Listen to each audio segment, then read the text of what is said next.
एक बहुत अमीर आदमी ने एक भिखारी से पूछा, तुम तो इतने हट्टे कट्टे हो फिर भी भीख क्यों मांग रहे हो?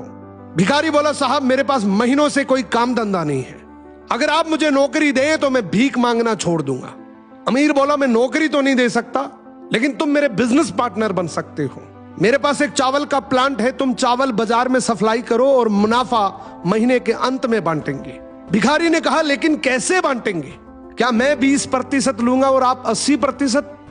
अमीर बोला, मुझे सिर्फ 10% चाहिए, बाकी 90% तुम्हारा होगा, ताकि तुम जल्दी तरक्की कर सको। भिखारी ने जोरों से काम शुरू कर दिया।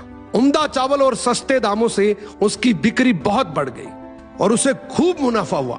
लेकिन जब मुनाफा बांटने का समय आया तो भिखारी ने सोचा, सारी मेहनत तो मैंने की है, तो अब अमीर आदमी को 10% क्यों दूं?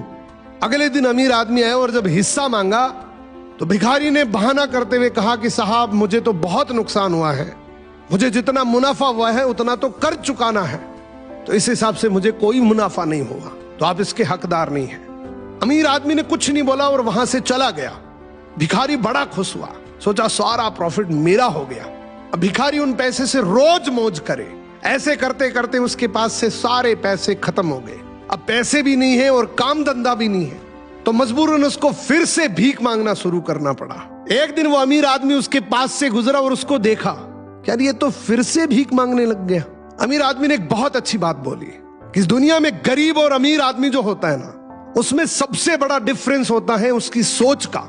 एक रिच माइंडसेट हमेशा ये सोचता है कि मुझे भी प्रॉफिट हो जाए और मेरे साथ जो काम कर रहे हैं उनको भी प्रॉफिट हो जाए, लेकिन एक पुअर माइंडसेट हमेशा ये सोचता है कि जो भी प्रॉफिट हो सिर्फ मुझे ही हो।